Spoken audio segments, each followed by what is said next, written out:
AgWeek Weather is sponsored by Bremer Bank. Connect with a banker today at bremer.com. Will March come in like a lion and out like a lamb? Here's Lydia with our Agri-weather outlook.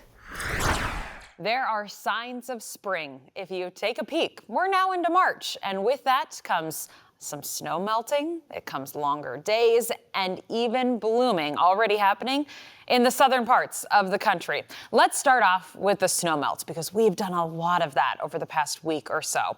In fact, you can see our snow melt from outer space. This is a satellite image taken specifically on February 19th. And as you can see, there's a lot of white across North Dakota, South Dakota, and Minnesota. That is all the snow on the ground.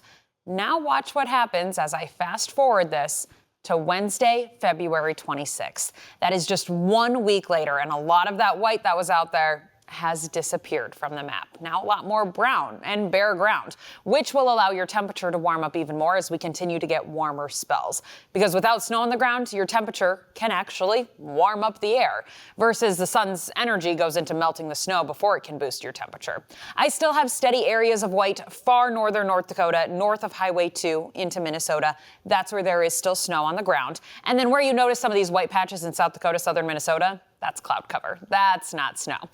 And then here's the numbers to go along with that snow melt. I wanted to look at the snow depth in mid-February versus the snow depth at the end of the month. So what you're seeing in the blue numbers is the mid-February number, and then the end of the month is the pink number. Fargo's gone from 5 inches to just a trace. Sioux Falls has gone from 5 inches of snow depth to 0. Duluth has gone from 13 inches of snow depth to 5 inches. And then you can see that same area where there is just a little bit of color, where there is still snow on the ground. Meanwhile, South Dakota and southern Minnesota, no more snow. That's not to say we can't get snow, because it typically does snow at least a little bit in the month of March, but it's not the snow that sticks around very long, especially when it's surrounded by areas of bare ground.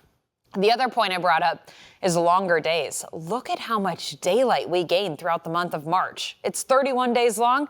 We gain 100 minutes across North Dakota, northern Minnesota, about 90 minutes, so an hour and a half through most of South Dakota into southern Minnesota, Sioux Falls area, and points off to the south, about 80 minutes. And then the other point, southern blooms. It's already starting to heat up enough that the branches are starting to bud. We're starting to see lilac and honeysuckle leaves from places like Texas through the deep south, and even further to the south along the Gulf Coast, where, mind you, they did get a historic snow just a couple months ago.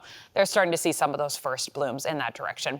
As for the forecast where the jet stream starts to move, I have this mild air that's been sitting with us, actually kind of dropping its way down to the south. The deep cold stays up near the Hudson Bay of Canada and kind of continues to slide off to the east. But these little branches of cooler air will start to work their way down, and we'll slowly say goodbye to our 40s and 50s and well above average temperatures that we have seen, and settle things down a little bit closer to average through the middle of the month.